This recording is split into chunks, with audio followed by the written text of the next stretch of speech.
welcome to Channel Africa and thank you for joining us. Thank you so much, Amanda, for having me. What an honor. It's an honor for me to have someone who's been in this industry for so long. How many years now?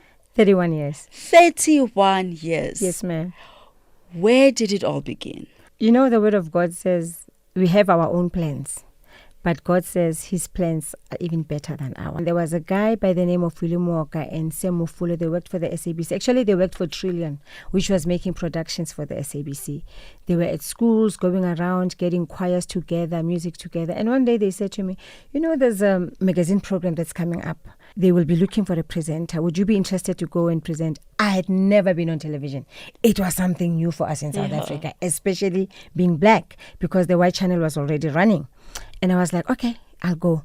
And he says, do you speak pure Sotho? Pure. And they said, we'll come and pick you up. They fetched me. I went for the audition. And by the grace of God, I hosted the program. That's where it all began for me. And I was still in school.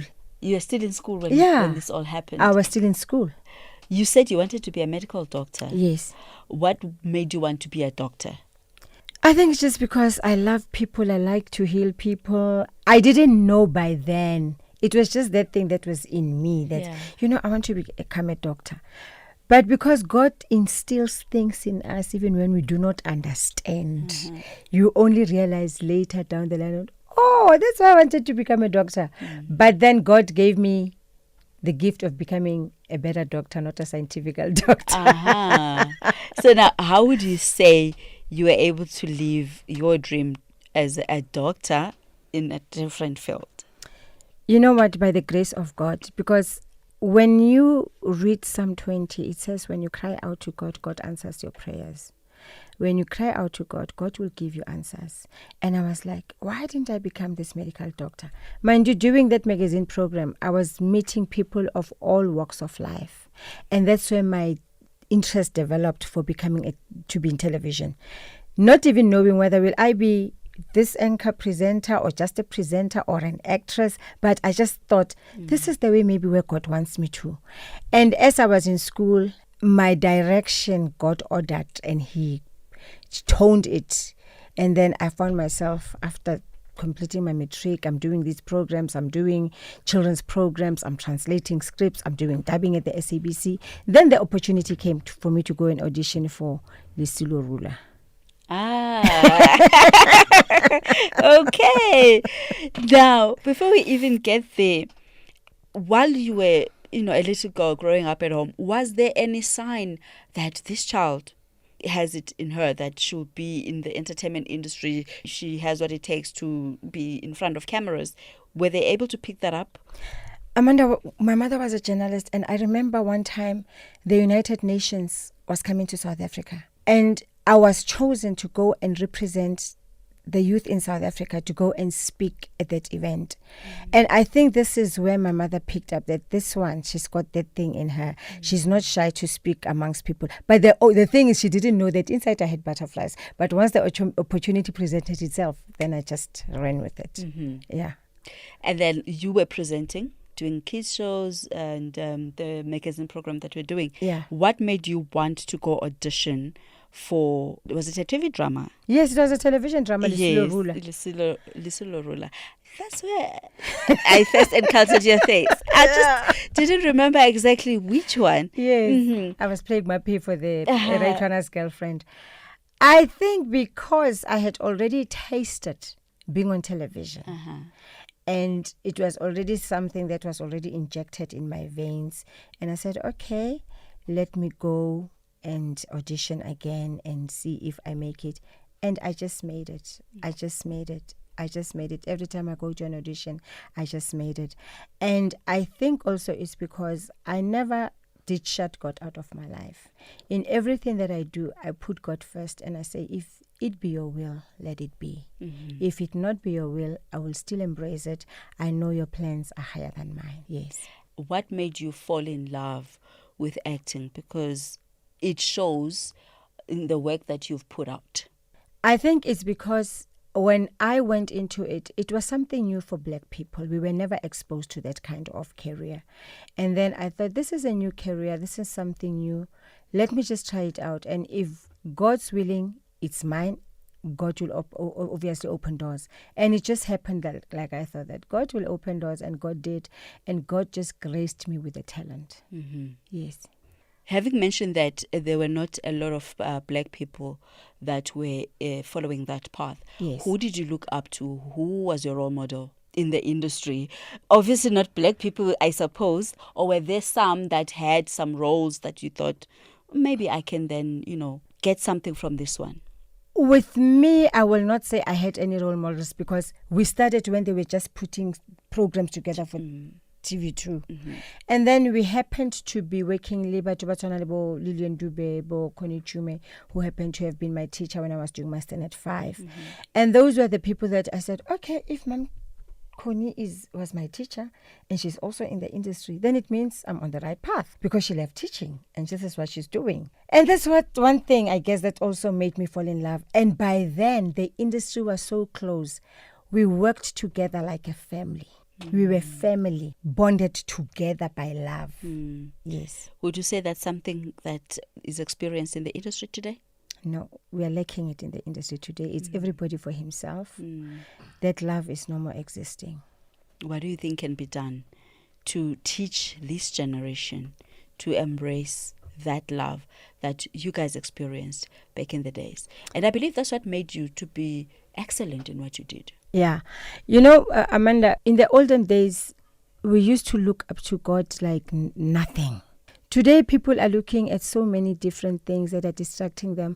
And I think also one thing that kept us together is that we didn't run after fame. Fame came running after us. So today's people, they're running after fame. They want to be on television. They want to have money. Rona, it was not about money. It was not. We just found ourselves being famous. Fame just caught up with us. We were not running after fame. It was passion that was driving Yes, you. it was passion and commitment. Yeah. Now, you mentioned your first acting role. How was it like acting in that role in Lesilo Rula? Yes. It was fun. It was scary as well. Yeah, people, when we saw that puppet for the first time, like, oh my word. But because we get used to that it's a puppet that was created, somebody had to go into the puppet. We got used to it. We were joking before we went on set. And it was just fun. We were helping each other out with dialogue. We were helping each other out with language if it was not properly translated. And it was just fun. What made you have the longevity that you've had in this industry? Because I don't think that all the ones that you started with are still around. Perhaps maybe not a majority of them, because the few that you have mentioned, I know that they're still in the industry. Yeah. What gives you that longevity? The grace of God, number one. And you must be God-fearing to understand that this Amanda, this Clementine are created by God and they are here for a purpose. So you cannot abuse yourself. I cannot abuse myself. I must walk gracefully within the will of God, whatever God has for me. I must work with people with love. I must work with people with peace. I must always be humble, because God says, if you humble yourself, I will lift you up. And that is what I've always adhered to. Always. And the challenges of being part of a group that started something, how were they like? And how did you navigate them? We've always had challenges, and there'll always be challenges in life. But as a person, you must understand that there are challenges that are there to grow you. And there are challenges that are there maybe to get you out of your track, but find a way of getting back in your track. Also, always remember that things won't be gloomy all the time. So when things are not gloomy all the time, receive and accept and say, I know my chance will come. We are like fingers on a hand. Today it's you with strength, tomorrow it's me. So when you are succeeding, I must be there to lift you up. When I am succeeding, you must be there to lift me up. So life is not always rosy. So we have to accept whatever we are going through all the time in our life, because it is for us to be better people, for us to shine better. Yeah. So earlier we mentioned that the generation of today in the industry is not as united and holding hands together and loving as your generation. But one thing that I think they have good is that the industry today, you can be well off financially out of what you're doing, which is something that perhaps might not have been the case during your time. I'm going to shock you. During my time, money was better than when it is today. Really? Yeah. What I'm earning today, yeah, it's far much less than what I used to earn when I was still in the industry, when we still had money. Today, when you get a gig, it's like, okay, I will pay you 3.5, which I never used to earn. What would be the cause of that? They say the world has got no money. There's no money. They say the industry has got no money. That's really shocking. Yeah. As you said, that will shock me. I'm really shocked indeed. But then again, having said that, it's like when you talk to the other, people that are in the industry, they are saying that they're doing well because they know how to fight for their rights and all of that. Do you think that it's looking better for them because they end up doing a whole lot of other things and the money is not necessarily from the acting? Amanda, experience tells it all in your life. It depends when they started in the industry. It depends. When you talk about to today's actors, you ask them about dubbing, which was done right in SABC. They don't know what dubbing is. And that dubbing would give you 5 cents a line. We started from 3 cents a line. Then it went up to 5 cents. Then it went up to 9 cents. Then it went up to 10 cents. Then to 15 cents. They don't know what dubbing is. And we used to survive with that dubbing. At the end of the day, you'll find that end of the month, we'd get something like 3,000 rands a month.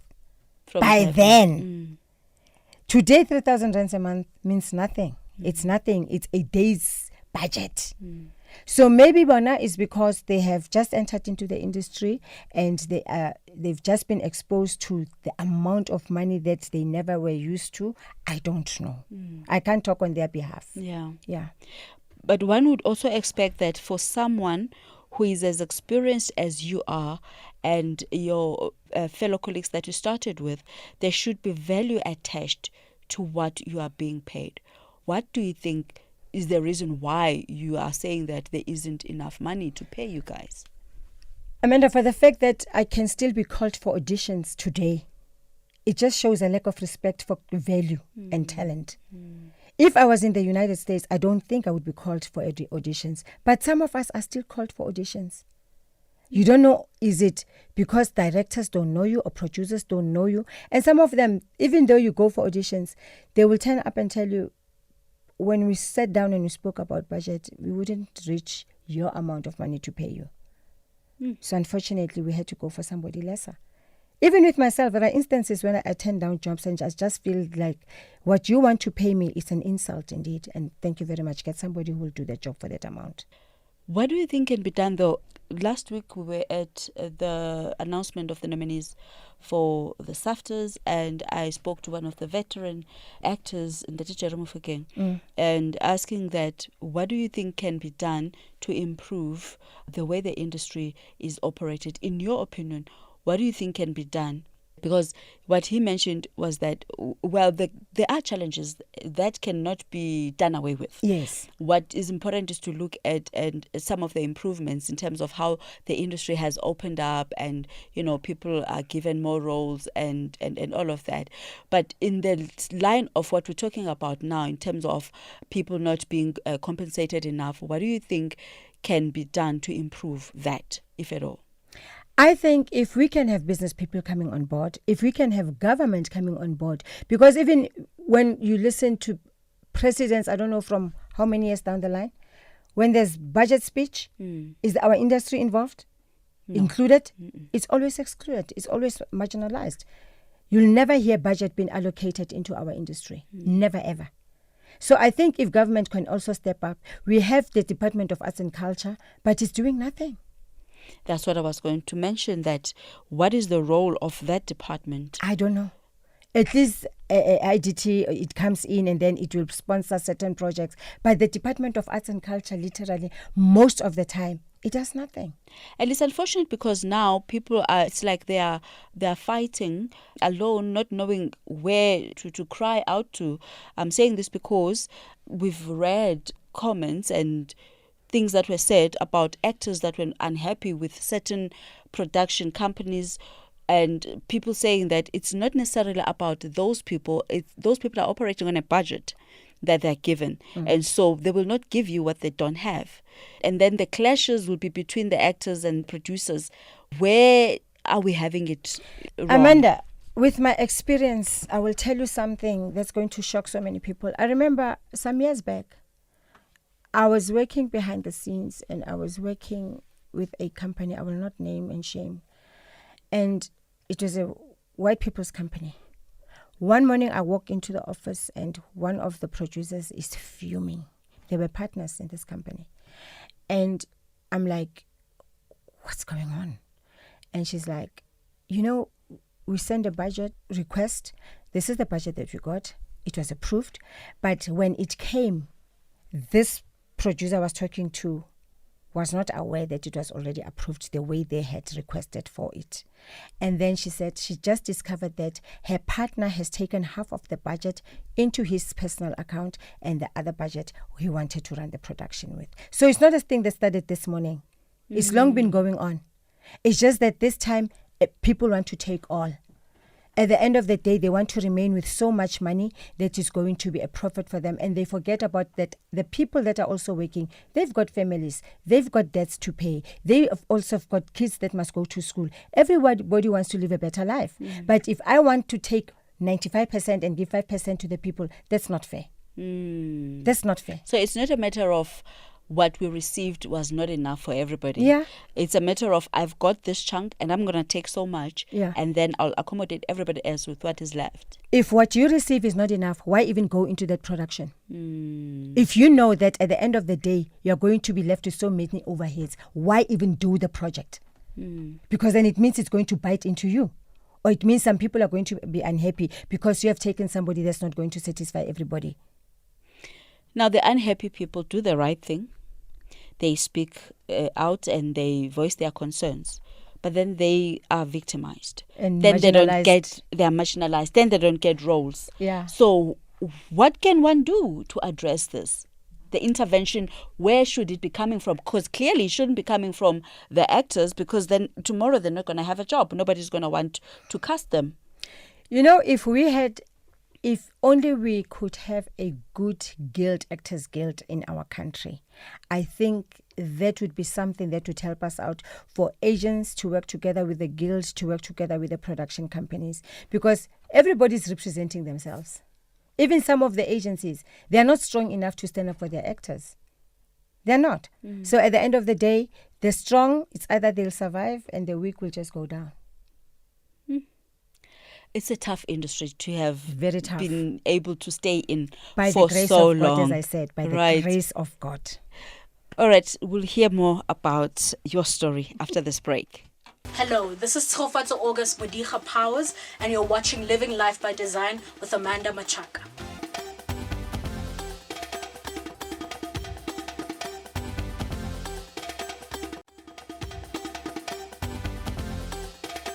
Yes, we are looking into the life of a person who is living by purpose, and her name is Clementine Mosimane. She is a veteran South African actress. She's played in so many TV shows and she's done an excellent job. She's been in the industry for over 3 decades now. And before the break, we're talking about the challenges that people like her face in the industry. But then obviously there's something right that she's done that has made her to be here for such a long time.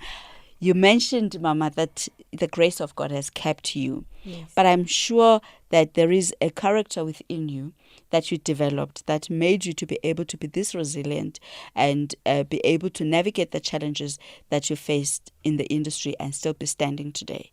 Can you share a little bit about that? Amanda, when you have a passion for something, you don't just give up. It's like being a parent, having children. Amongst your children, if there are one child or 2 children who are not successful, do you give up on them? No. You don't. So you don't give up on something that God has instilled in you. You keep on going on and saying, I know God will make it better. I'm hoping God will open a better door. And it's not that all companies are as bad. There are companies that say, even though we don't get enough, but we will try and meet you halfway. And that's how we survive. And so, okay, this is at least better. If after deduction, at least I can pay A, B, C, D and still remain with something. Mm-hmm. Yeah. How often do these roles come?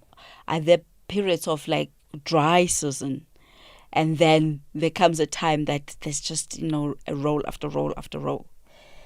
There is a season whereby you find that maybe things are not as good and glooming as you're used to. Maybe you get role after role after role. There are times when you find that you only got 2 roles. But God being so good, we do voiceovers in between. And also when you have earned your money, you have to use it wisely. That's why with our industry, it is so tough with us because, number one, we do not have any loans that we get easily from the bank. We don't get subsidized for anything. For you to get a house in this industry, it is tough. For you to be able to get a car, it is tough. For you to get anything, it is tough because we are not subsidized. So everything, you have to work wisely with the money that you earn. You have to save whatever you get. That's why we are fighting and say, because we are not subsidized, we do not have privileges. Pay us an X amount of money. I know that after I've paid all my expenses, at this little bit, I'll keep in the bank. It will have some interest, and then I get another job. That's how we survive. Okay, now we've someone that's listening out there, they're thinking, I want to get into acting, and listen to all of this. They might really be like, do I really have to go there? So let's talk about the highlights, because I believe that there are some. Yeah. From the time that you started, what would you say are the major things that you've held on to that are highlights for you? When I started, I think I did the magazine program Abacha. Then I did Lisilo Rula. I was holding on to, passion is something else. You hold on to, it will get better tomorrow. That's what you hold on to. I know I'm going to get another job, and this is how the industry used to work. If I was working for you for 9 months and you were paying me an X amount of money, the next job that I get, the next producer has to top what you are paying me. They can't pay me exactly the same amount. It's a must. That's how the industry used to work.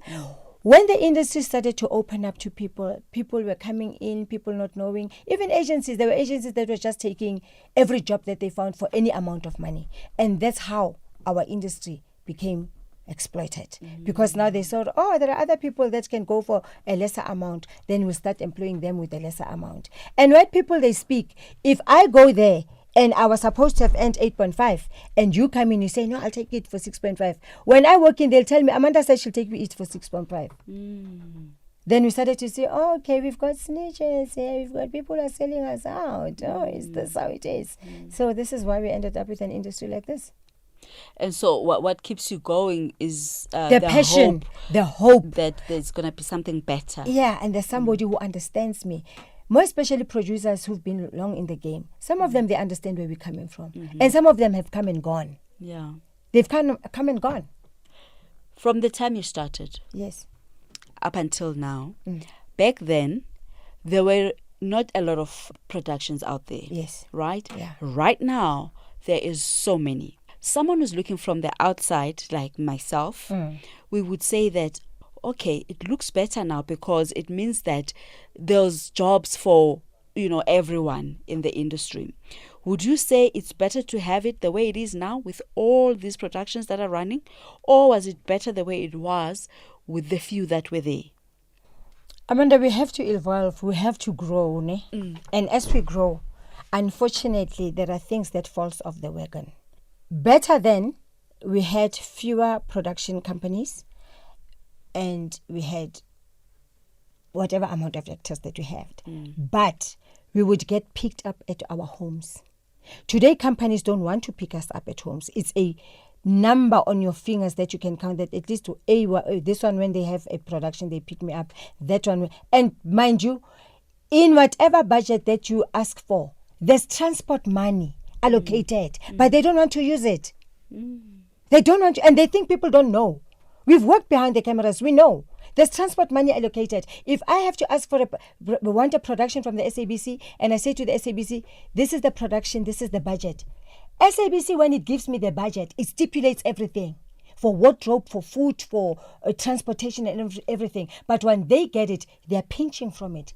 And there's some stuff they just say, no, we're not going to be picking you up because we don't have the money to pick you up. But in the budget, it's there. So they have to save from it. So I can't say, the industry now, it's worse. It's good that people are working, but it's bad that people are not paying what is due to us. The working conditions Yeah. are not good, as much as they are jobs. Yeah, But, they're not that bad, but still, we know. Yeah. Those who've been there, we know. We know. You mentioned that what keeps you going is your passion, Yeah. your purpose. Yes. What would you say is your purpose, and are you living it out in what you're doing? My purpose is not only acting. My purpose also is to spread the gospel of God outside there. And that's what I do. And I don't put a price tag on the word of God. God takes care of me in whatever way he can take care of me, because nobody can take better care of me than God. So what I do, he says, go into the world and spread the good news. And that's what I do.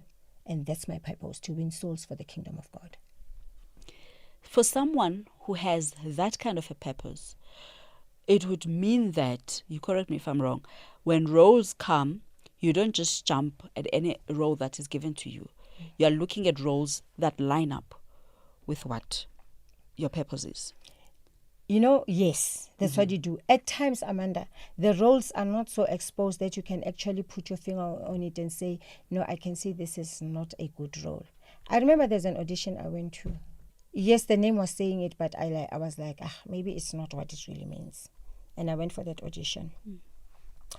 I know the producers were happy and whatever. God will always intervene because he sees the future and he knows what is best for his kids. And if I don't get those kind of roles, I say, God, thank you so much. In a way, my eyesight was shaded and you saw better. And God doesn't give you those roles. And he didn't give me that role. And then I discovered later that actually this role was just against the will of God and my purpose. And everything that you believe in. And everything that I believe in. That's why God intervened. And I said, thank you, Jesus. Speaking of appropriate roles, you've got the movie that's out now, Poppie Nongena. Yes. And I had the privilege of watching it. Yes. And when I saw it, I saw how fitting it is to the kind of person that you are. Yes. Was it easy to get that role? You know, I remember when they were auditioning, I wasn't available for the audition. And I said to my agent, can you please speak to them?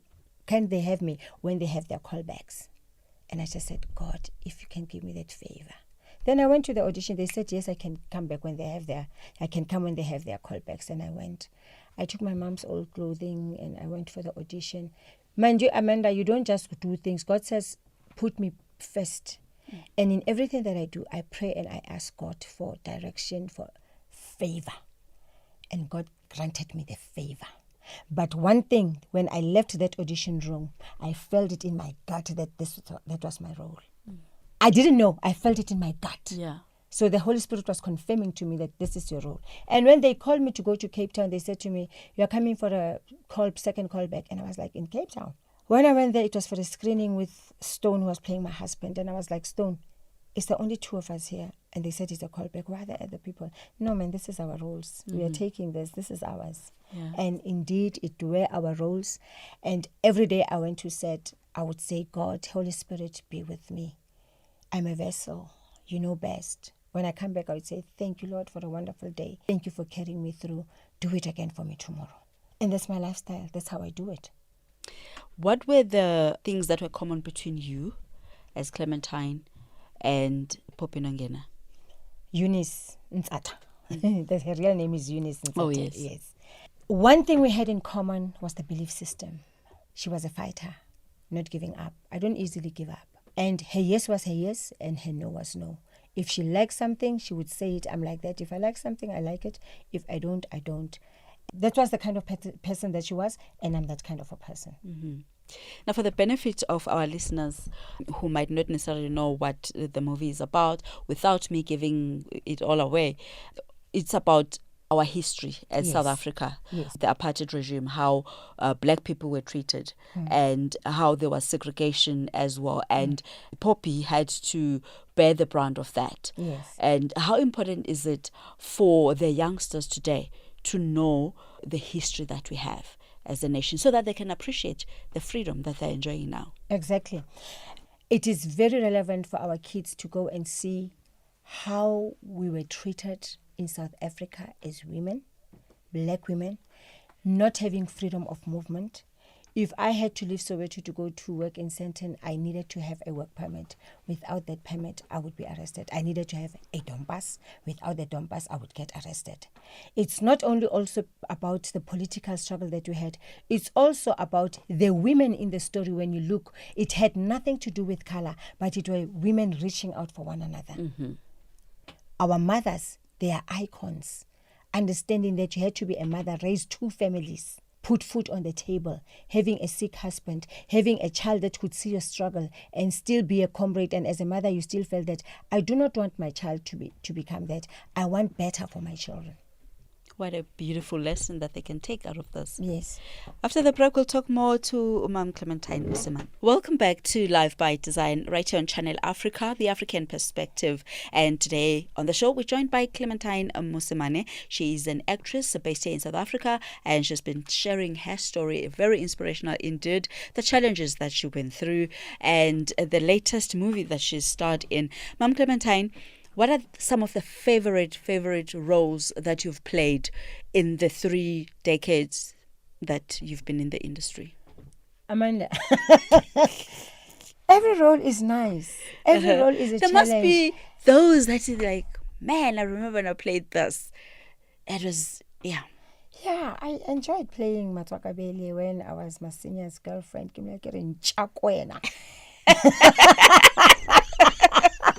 I know you were going to enjoy that. Yeah, we've played on Honor Dry Devil Rond with the late Ramola Makhene. The Wild, I enjoyed playing Mama Rose. I enjoyed playing Kakanzuke, where I had those 2 kids who were suffering. The husband had left me, was living with another woman, and the kids were stealing at school. It was a very, very moving role that I was playing, and so many women identified with it. And then when they told me that the husband is dead, and I said, I'm not going to bury him. Let that other woman bury him. And when it was time, she wanted to come and bury him at my house. And I said, it's not going to happen. It's a mochakamu, never. So every role, you still remember some of the things. So every role in its way, it's special because every role is challenging. Okay, speaking of roles that you still remember, any lines that come to mind? Play a little game. Any lines that come to mind? I'll pick maybe a few. Because you've got a list of TV shows that you've been in. Like there's Bone of My Bones. Oh, Bone of My Bones. Broken Vows, Clean Break. So maybe let's get a line from Intersections. Oh, my word. Nothing comes. Soul There's City. So many. Soul City. Ali Bato, Ali. Okay, The Wild. Yeah, The Wild with the Rangwani of the children, and especially when I was talking to my son, saying, "He is your father, and I'm sorry that I didn't tell you about it. I should have told you. I should have told you that he's your father, but I didn't." Great memory right there. There you go. Yizo. I know it was back in the day. Oh, give me a fat cake. Go get me some fat cakes. Okay, now I'm going to give you a line. Yes, and I must tell you You must tell me where it comes from. So this one, you said, what happened? Was I ill? Are you saying I was asleep? But we are saying it in a local language. Oh, my word. Okay, I'll give you a clue. It was one of them Zanzi magic things. And you were unconscious, and they... Lisilo Rula. Okay. They were very happy when you woke up. They brought you a glass of water, and the kids were saying, please fix Mama something to eat, and they had to jog your memory a little bit. Where I had quarantine. I guess so. Where was it? Gold diggers. Yes.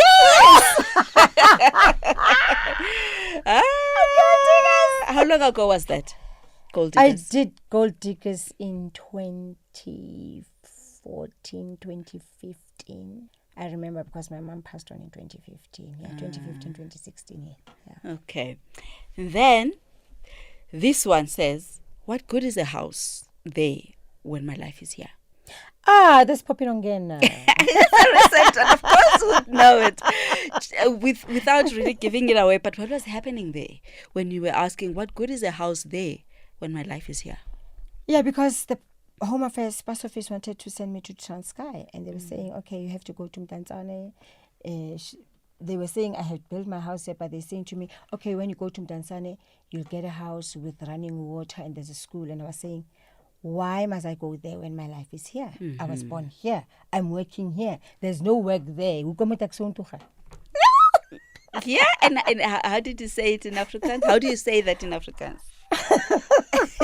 Wat helpt dit? My lewe is hier, maar ek moet dag en bly. Wat helpt dit? It's really a beautiful movie. I really, really enjoyed it. You loved it, no? I loved it. Tell people, why should they go and watch it, and where can they follow you on social media?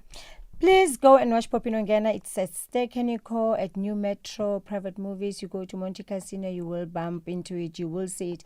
Go and watch it. Go and find out what Poppie is. She was not the only one. There were so many Eunices that went through what Poppie Nongena went through. Our mothers, go and support the work of our mothers. Go and support domestic workers. Because some of us today, we still have domestic workers, and the question is, how are we treating them? Do we have any conversation going between us and them? Do you even want to know if the money that you are paying them is enough? That's another industry, like my industry. Yeah.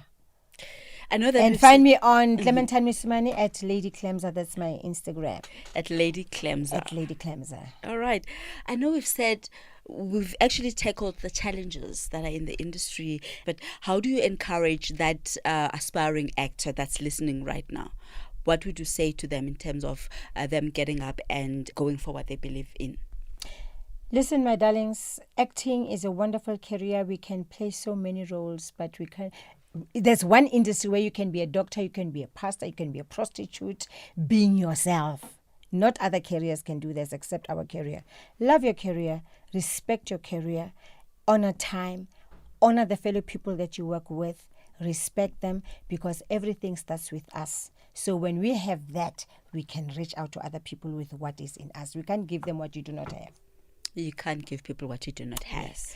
Thank you so much, Ma'am Clementine. It was only a pleasure to have you on the show. We've been so inspired, and hopefully our listeners are inspired as well by your beautiful story. Thank you, Amanda. Thank you for having me, and have a blessed 2020.